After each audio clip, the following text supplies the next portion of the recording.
Hi, guys. Welcome to The Social Block, the podcast where we explore the intersection between blockchain technology and society.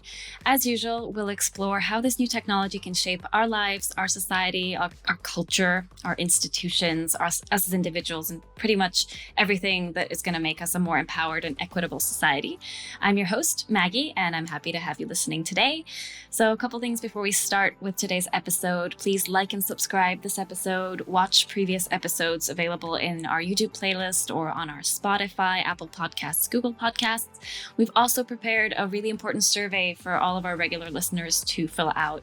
Please fill it out. Tell us what you want to listen to, which episodes you're enjoying. It will take you 2 minutes, I promise. It'll be great. And then you'll get more episodes that you want and like. So I think that's us for today. Our episode today is Web3, the ultimate Kickstarter for startups. And our guest is Eric Weiner, CTO of Pagoda, which is the development arm of the NEAR ecosystem. So let's get into it.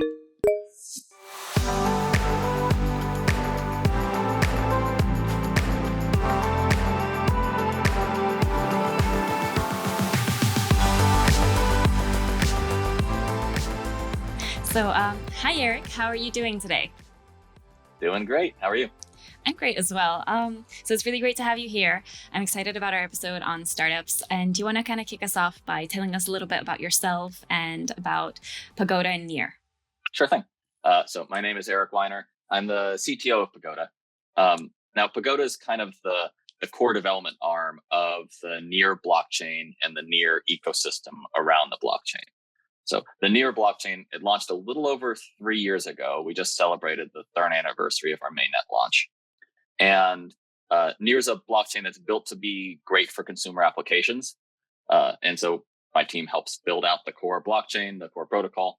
But the blockchain itself isn't sufficient to create a great consumer application. So we also build what we call the blockchain operating system, or BOS. It's kind of a whole stack of libraries and tools on top of the NEAR protocol to help people build fantastic decentralized consumer applications on Web3, on the open web, even on other blockchains. That's kind of what we're all up to, doing whatever we can to help people make Web3 happen, make the open web happen, and ideally do it on top of the NEAR blockchain.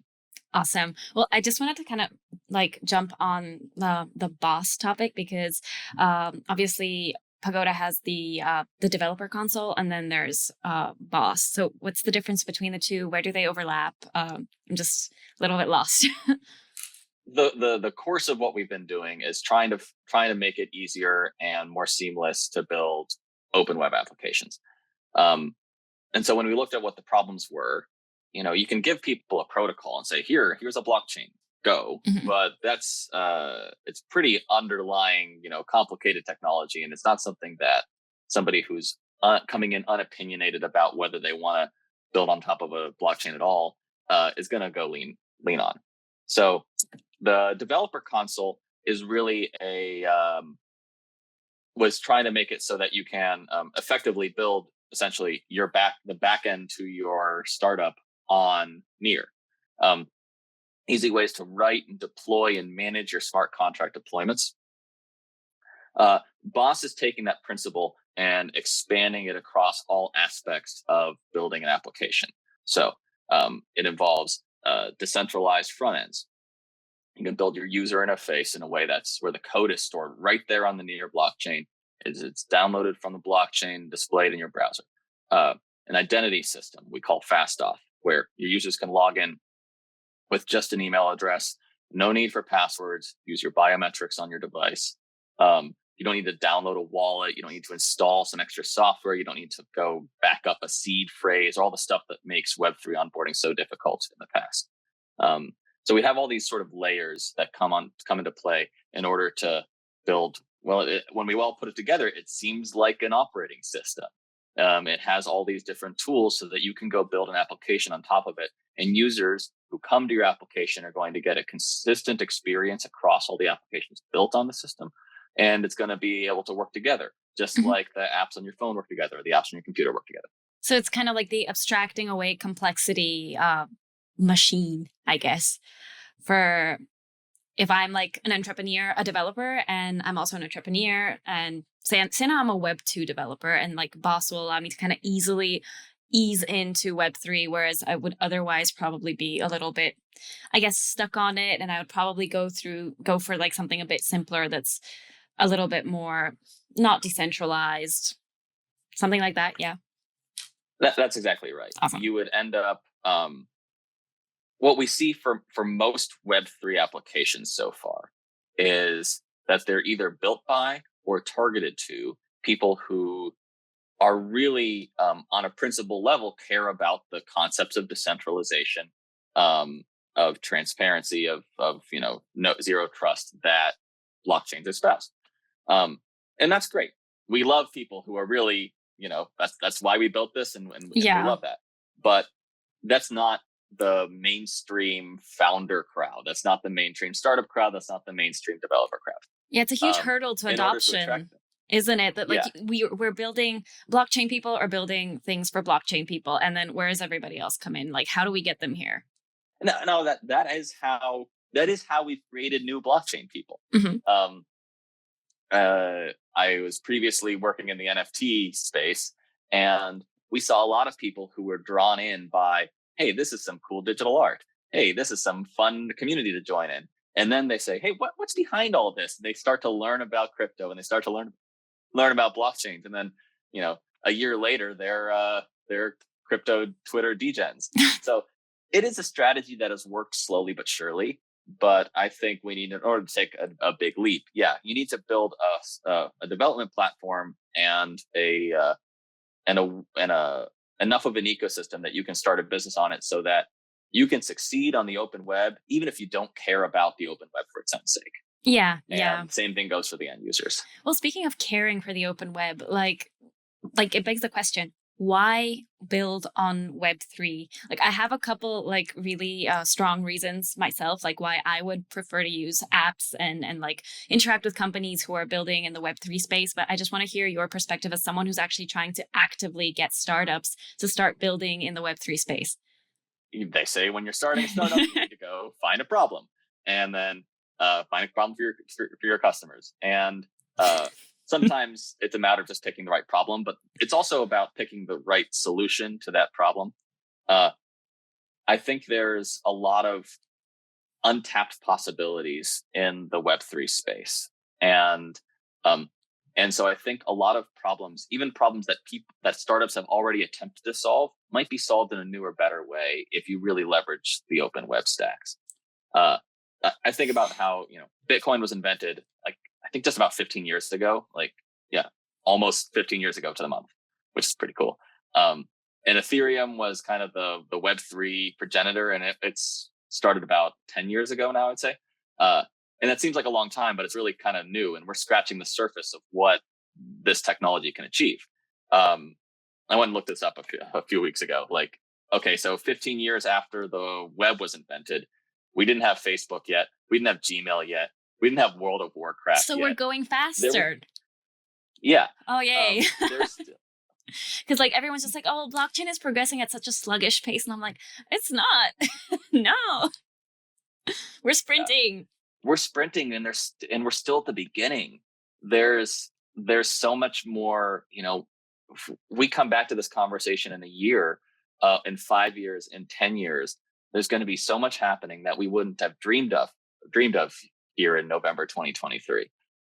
We're just scratching the surface here. So I think there's just a lot of white space. There's a lot of opportunity for startups to come in and do something new that could be a massive success, could build the base of new industries.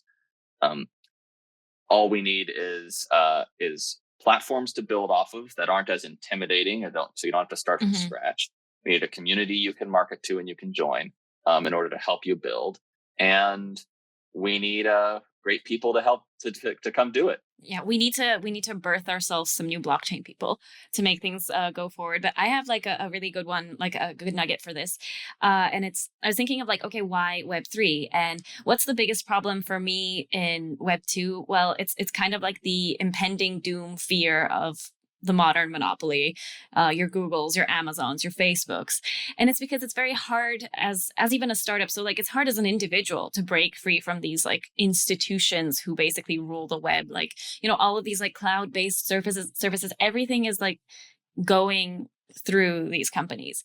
And that's okay per se, on a basic level, on an individual level. But when you're a startup, I think you inherently become super dependent on these companies, and they're only going to get bigger the more startups we create that directly depend on them. So it's just like, well, if you're building in the Web3 space, like that means that you're actually becoming independent of them. You're breaking free and you're building your own thing. And I was just like, well, that's really valuable, actually. And so I did a little digging on that and being like, so how many people think this is going to be valuable? And apparently, like, this is an American statistic, so it doesn't necessarily apply worldwide, but only like a little bit under 40% of people actually believe that future startups will be able to break free from like the umbrella of the big tech giants. But the interesting thing is that among people who are familiar, like even just familiar with Web3, that number doubles. So, this comes back to the thing we were saying about blockchain people. Like we tend to be like our own little herd. So yeah, that's the main thing I wanted to talk about, like breaking free from existing Web2 giants. Absolutely. We tend to be an optimistic bunch, and I hope that'll continue. There's sort of two paths to break free from those Web2 giants. One of them is that those business models are they're extractive. They are taking advantage of users. They're taking advantage of startups. That's just how they have to survive. And especially as they start to become behemoths and monopolies, through the course of history, those sorts of organizations tend to cave in on themselves. Empires tend to fall. Do you have an example? Too greedy. Give me an example. I want to know. Well, like not necessarily Web2 companies, but like empires in general tend to fall. Point taken. Whether it's the Romans or anybody else. Once you get too big, once you get too greedy, you finally reach the limits of people's patience. You finally are too slow to counteract the moves made by smaller, more nimble competitors.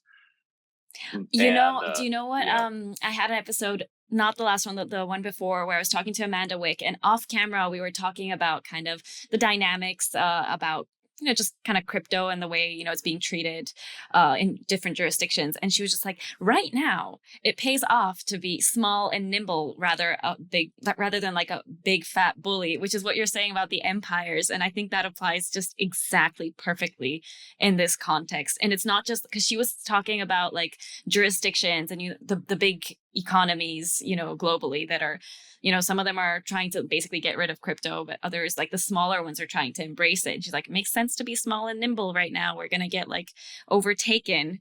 But it applies to these like tech behemoths as well. Absolutely. She said the exact same thing, nimble. Exactly. And so there's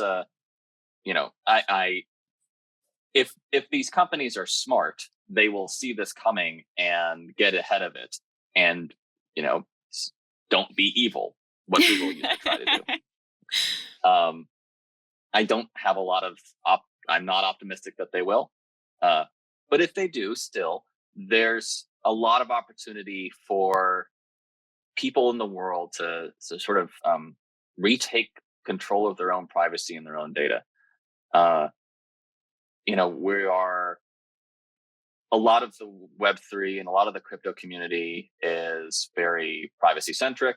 They're very into the concept of user control. I bet everybody has an ad blocker installed. You probably do too. But that group of people who care about where their data is used and care about what they own and what they rent or where the subscriptions go, that group of people is increasing, and it's wholly antithetical to the business models of the Web2 giants. So it's a really great opportunity for the open web to start to take over. Nice. Yeah, and that's the cool thing. Like, I think one of like the little things I can pick out there is that you actually framed it by saying that it's not like just that we need to beat the Web2 giants. Like they can actually come for the ride, it's just whether or not they're going to want to and whether or not they're going to do it. We'll see.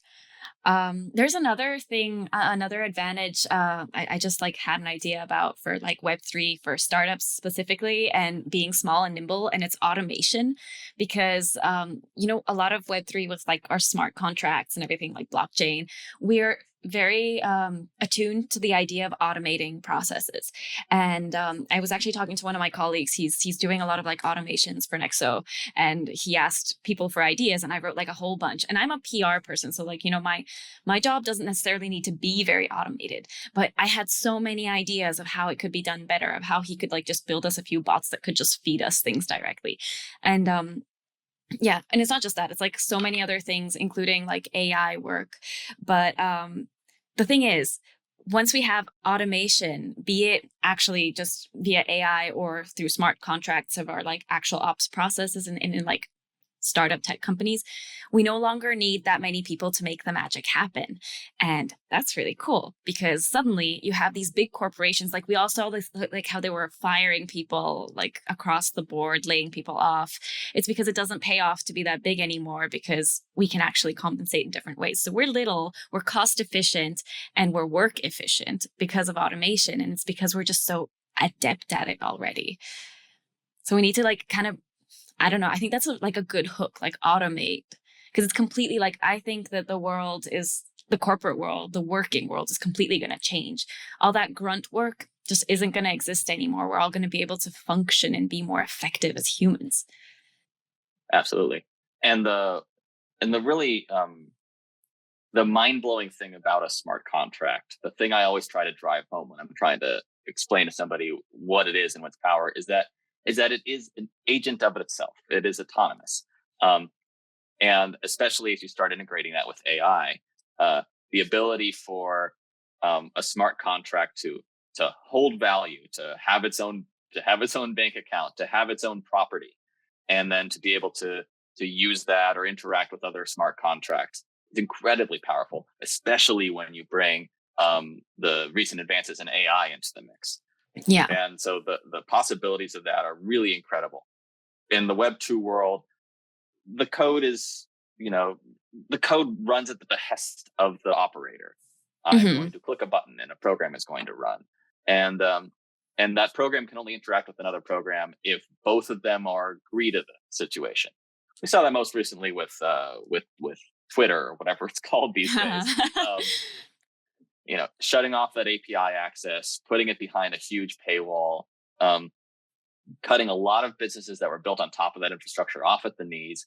Not just businesses, but even just fun stuff. This is the thing I was talking about. Just like, the big corporations, basically. So if Nexo has an X account and like that's how we communicate with most of our clients. If, I don't know, Elon decides he's in a bad mood today, so he's just going to switch off Twitter, what the hell are we going to do? And that's just bad. There's just no other way. I can't really think of it in any other way. So that's exactly the kind of thing that I was talking about. And it also with the smart contracts, like the way you said that they're autonomous, this is like a very like core part of like our business. And like, I mean, obviously Nexo is financial, but it works for anything. It keeps us honest, right?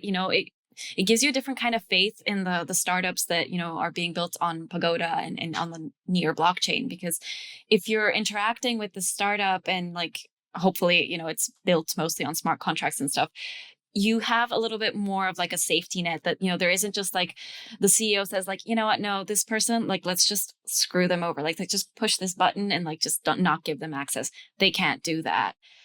Which I quite like, it's just putting your faith in something that's a little bit less biased than a human. Absolutely. And I'm going to connect this back to a plug in a second. So you've got on the NEAR blockchain, we are trying to build a platform for you to build consumer applications. So something that was built by a member of the ecosystem is NEAR.social. It's like a Twitter-esque social network where everything's stored on the NEAR blockchain, even including the code for the website you're looking at, which is really cool. Now, when we were re-envisioning sort of NEAR.org, the homepage for NEAR, we realized that Web3 is all about community. It's all about people interacting and learning from each other and talking to each other.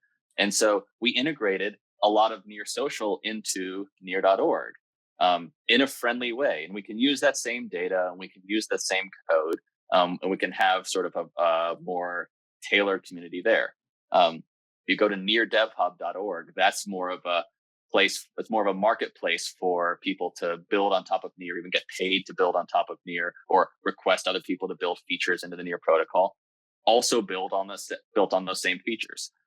We have near.org/horizon, which is sort of our founder community. Now, all this stuff is built on the same smart contracts, built on the same blockchains.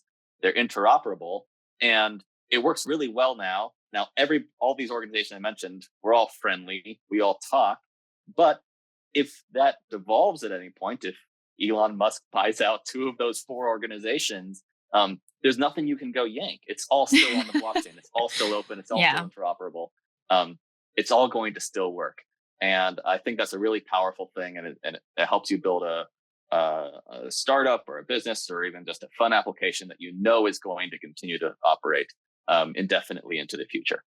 Nice. Yeah. I think in episode 1 of this podcast, I said that Elon Musk gives me anxiety. That's why.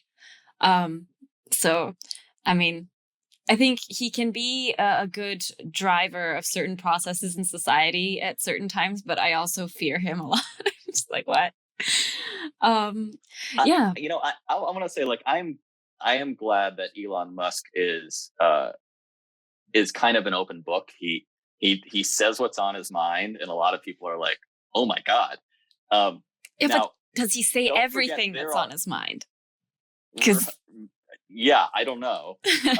But also remember that there are another like dozens of other barons behind the scenes who are just a lot more quiet about it. Yeah, at least we can see him. Yeah, we're focusing on Elon Musk, but you really got to remember that like there's a lot of like all the other snakes in the grass. Yeah, with his PR. Well, he's injured now, I think so. Oh, okay, it's okay. We're safe.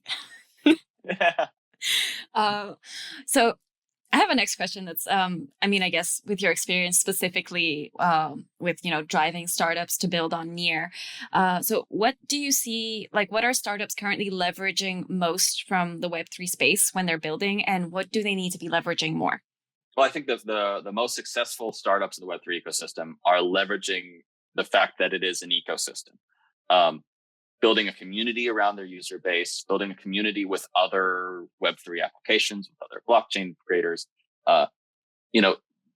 Every Web3 app builds on each other. They are sharing essentially a user base. They're sharing a database. That's what the blockchain is. They're sharing social graphs. They're sharing economic primitives. So, building a token and being able to exchange with another token, being able to trade value over here with value over there. And so that's leveraging those connections is the way that people have achieved success, especially when it comes to taking things that in the physical world we think about property and value all the time behind the scenes. I've got all this stuff on my desk and it's stuff and I know I own it. I'm looking at it. It's right there.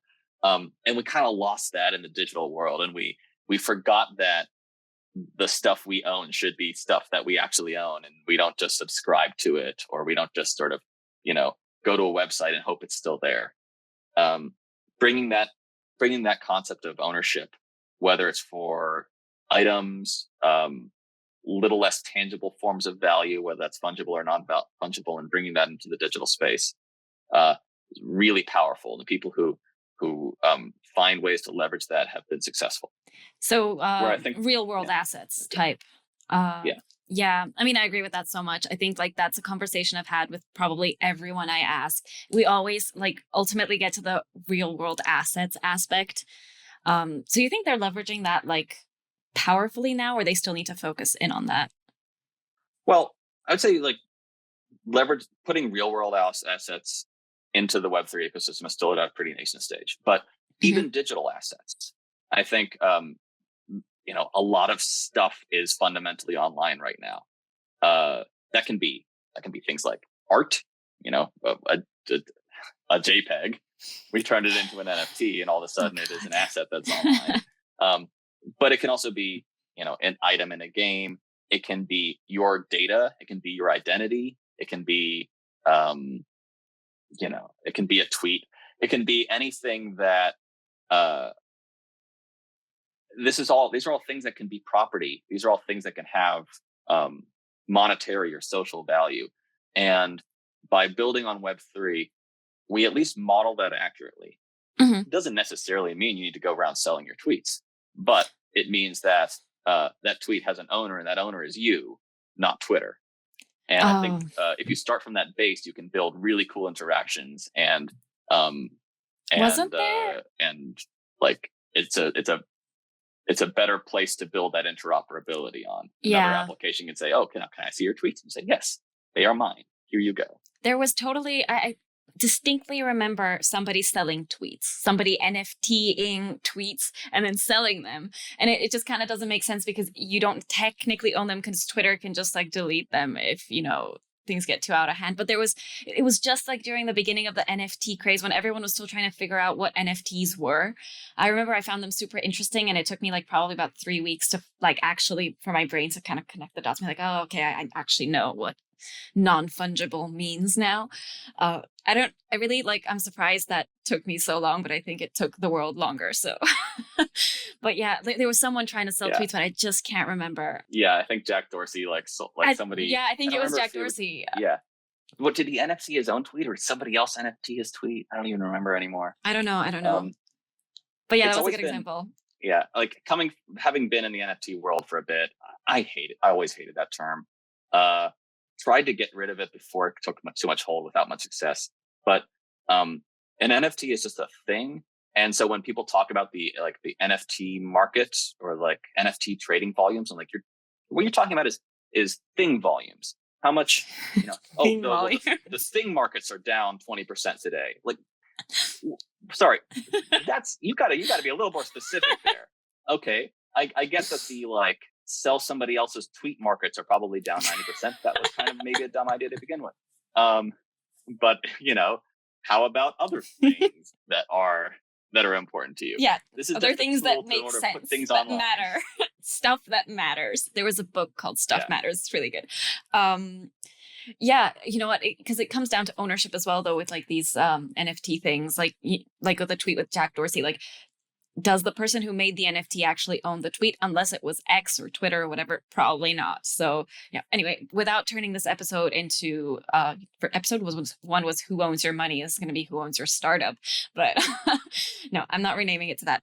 So I actually have something that I think like a lot of startups are trying to leverage a lot in Web3, and it's just a bigger deal on Web3, I think, than it was in Web2, and it's communities.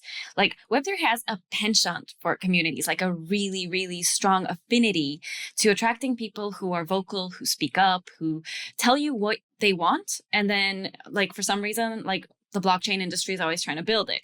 And I think that's really cool. And I wonder, like, sometimes are we leveraging that enough? Like, to an extent, I think we are, because I can see how much communication goes into like a blockchain company and with their community, as opposed to say like Web2 companies and their giants. Like it's the smaller ones that tend to be a little bit more like in touch with their communities, but like all the big, like really techie or financial ones, I feel like they don't really talk as much, And I kind of like that, that's kind of the direction that Web3 is heading in, because it's kind of going to get us, I think, further in the long run. And also it even comes down to like the mechanisms that we have to include community and decision making, like governance, and like, I don't know if like NEAR and like Pagoda's tools really support the creation of like kind of governance situations.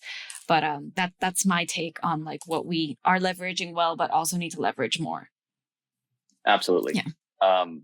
It's the superpower of the Web3 ecosystem is the community and the connections you can build, both personally and the connections your application can build with other applications. That's a really interesting one. A lonely place, right? Yeah, because everything's so centralized. But that was such a good like. I never thought about it that way in terms of like the community of apps. Can you like elaborate a bit on that? Sure. So something we've been working on a lot lately is these we call them boss decentralized front ends. It's a wordy name, and we're working on it. But a UI framework where it's composable components, little bits of UI that build on top of each other.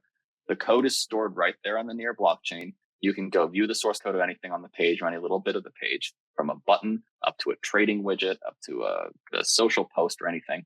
And you can fork it and you can change it yourself and you can republish it. And the things you can do with this, and this is all in a very safe way, so that if I'm going to build an application, I could bring in a component from another application or a component somebody else has built without having to worry about whether it's going to try to steal all my users' money. We have these safety mechanisms in place. And so what you could do, for instance, somebody's built components that help you run a DAO, sort of a governance mechanism for how a smart contract is going to evolve over time. You could build that right into your application. The more common ways of doing things we've seen are, somebody builds a really nice sort of user profile button over in there in the top right corner of your application. You can sort of integrate that. And that way, any application you're using on Boss, you're going to see the same sort of interface cues and the same sort of, log in, log out, view your profile buttons. So it's weird to talk about that in terms of like a community, but it is a community thing. It's people composing applications together, composing the user interfaces together, composing the backends together, having bits and pieces work with each other in order to create a better sum than its component parts.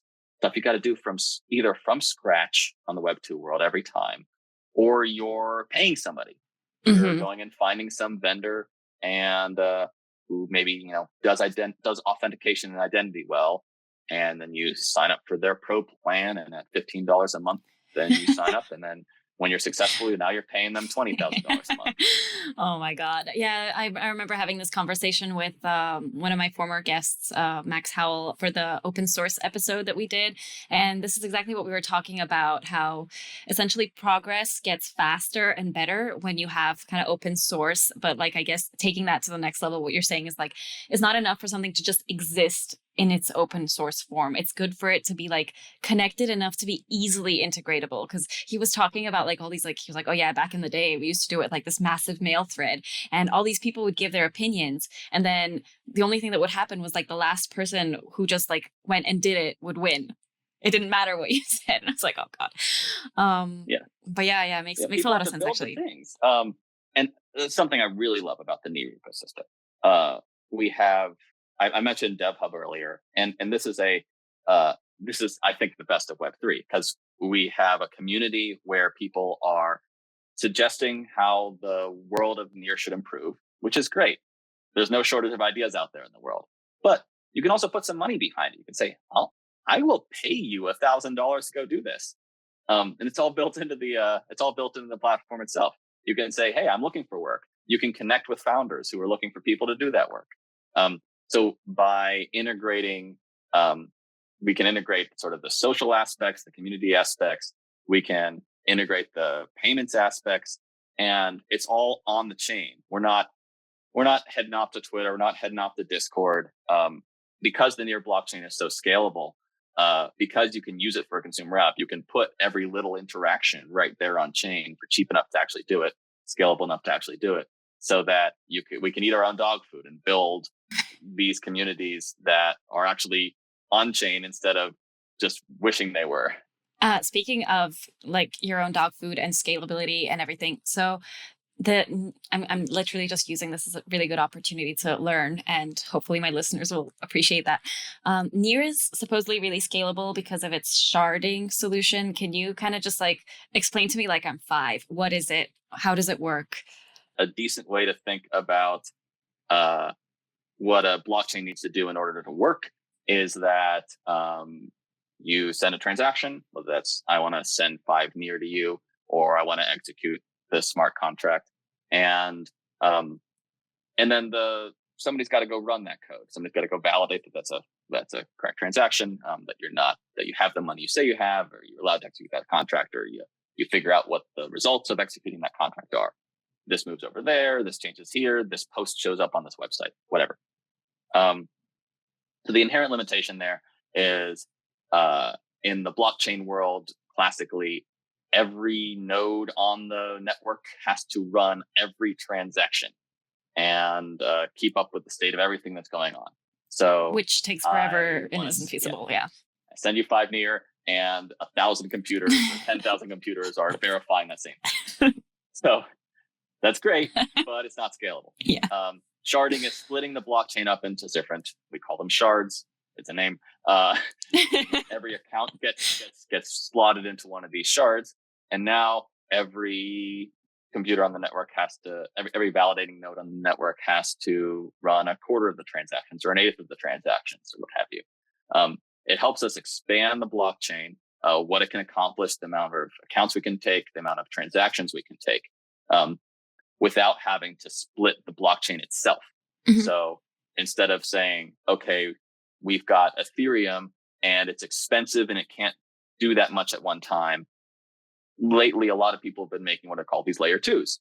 Another blockchain that's a little cheaper to operate, a little faster, but it can't interoperate cleanly with the L1 or with other L2s. And you're building these bridges and relay systems in order to pass data around between these different systems. Sounds like spaghetti code to me, but yeah. It's spaghetti code. But yeah, like I like the idea of layer 2s, but yeah, I'm like interested in this, like the alternative options. Right. And we think of NEAR as a layer 1, and we think it's one that has plenty of room for millions of users, millions of transactions. In fact, you can build a layer 2 on NEAR just as well as you can on Ethereum. We have one I love. It's called Aurora.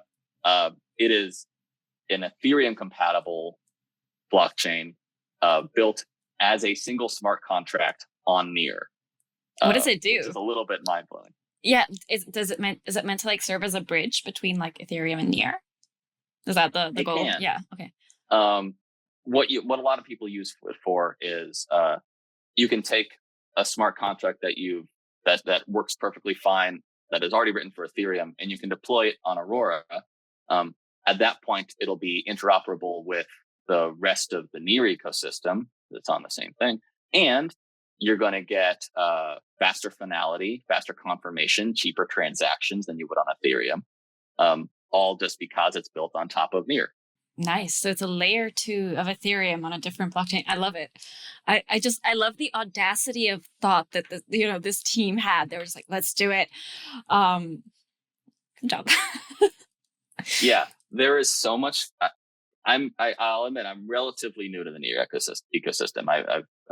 I'm still learning, and I'm still always amazed at how much incredible stuff people have built. And I'm really excited to tell the world about it and to figure out how we're going to show the world it, because I feel like NEAR tends to be it's a great community, but it's not one that hypes itself up much.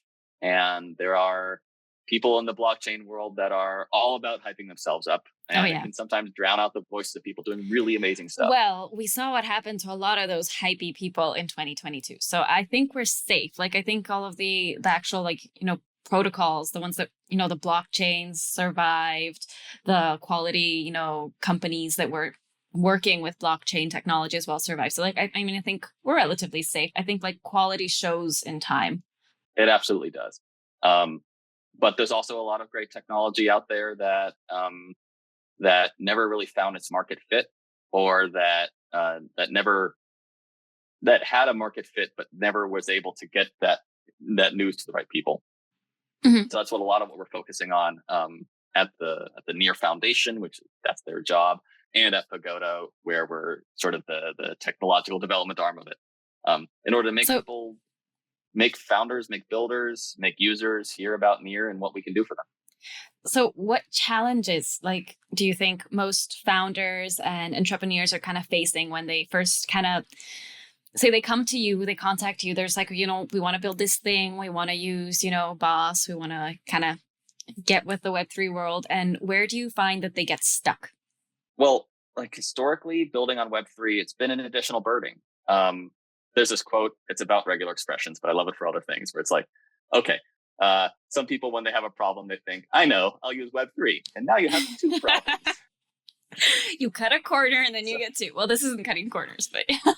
And so what Pagoda is trying to do is sort of leverage NEAR to bridge that gap so that Web3 is not just like a viable alternative to Web2, but it's better. It's something where if you don't care about blockchains, you should come to us and think, hey, this is a better way for me to do my job. It's a better way to build my business. It's a better way to build an application. So that's why we're working on identity systems. So I mentioned fast off, it's email only login. There's the wallet seed phrases. It's a better login system than you're going to see on Google. We're trying to leapfrog things. So we're not just matching the Web2 world, we're exceeding it. And you'd be able to use that login system across any Web3 app. So it's a consistent experience. There's no like, okay, are you going to sign with Facebook? Are you going to sign with Apple here? Are you going to, do you authorize X to use Y? It's just a simpler experience.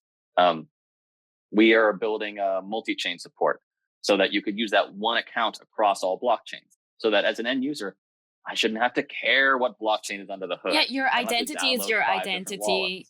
It's like, you're custodying it. It's your thing and you can use it everywhere. Not like, okay, so I have my identity on Facebook and my identity on Twitter, and they're kind of connected through Google, but they're not. It's this thing of like, I feel like the issue here comes back to this like community of apps that we were talking about. It's that like Facebook and Twitter say are at each other's throats and they're competing rather than, so that like sets them up to want to segregate between each other rather than integrate, which is the opposite, I guess, of Web3. Yeah. And I think especially in 2023, everybody in the Web3 community is well aware that it's more important to be supportive and lift each other up and help each other succeed than to be at each other's throats. And I can't guarantee that'll always be the case. Could be that 15 years down the road, there are a bunch of, Web3 monopoly behemoths that are acting in ways that aren't good for the users and are competing with each other at everybody else's expense. But right now it's a great community, and I think we need to be leveraging that as much as possible. So what advice do you have for, like, if I'm a founder and I have a business idea, like what advice do you have for founders who want to build on Web3? Like what's the number one thing you think that they should start with? Like how should they approach it? Oh man, I'm going to sound like such a broken record here, but it's talk to us. That's the difference. You're not on your own. You're not just going to, okay, I'm going to have to read some blogs about how to market my startup. I have to read some blogs about how to build my startup. We have a community. Go to near.org, click sign in, start talking to people. We have, NEAR runs both a founder community, a sort of more of a self-help sort of interactive organization, but also even an accelerator. And even if you're not in that accelerator, just post on Twitter, hey, I'm wondering about this thing, and you're going to get 20 high quality responses instead of just crickets. Everybody everybody in the Web3 world is here to help everybody else. And the best advice is to just dive into that community. Nice. Yeah, I'm considering editing like crickets in the background when you said it. Okay, well, a couple last questions since we are kind of coming up to time. So how do you envision the evolution of Web3 technology for startups, specifically in the next, say, 5 to 10 years? What's the big kicker going to be? I think it'll be sort of a mainstream behind the scenes technology for application builders. Kind of in the same way that cloud computing, if you look back 10, 15 years ago, it was, oh, that's cool for some niche use cases, but it'll probably never gain widespread adoption. And now you have to have a good reason to not use cloud computing if you're building a startup. And I want that same transformation to happen for the open web. I think in 10, 15 years, you're going to have a good reason to not build on Web3. Ideally to not build on NEAR. Nice. That's been my hope. Maybe not, this is more optimistic than it is an expectation, is that this next wave of startups is going to be more user-centric. Not just like, you see a lot of stuff out there with great UX and great design, but it's still sort of predatory. Like, I love using Uber Eats. I don't like what it's doing to the gig workers behind the scenes. I don't love what it's doing to my privacy. I have no idea where my data is going. And I'm hoping that the next generation of startups solves those problems, finds other ways to make themselves into successful business instead of preying on the users, preying on the people. I know. I'm just like kind of like, Instagram, please stop hacking my dopamine. Like my brain doesn't like it. I know that like you're making a lot of money out of this, but it's not nice. And it's just not healthy for society. So yeah, I like the concept definitely of like kind of a more, I guess, healthy for people and for users business model. So people making money out of helping and like improving society rather than just hacking people's brains using their data, hacking people's brains. God, that sounds like really off. I meant the dopamine thing, guys. But it is actually what's happening. It is, yeah. It's chemistry. They are hacking our brains. Yeah. But like it's the same thing with like using our data and our privacy, and like just everything goes to shit because they're making money. And then ads. Oh God, ads everywhere.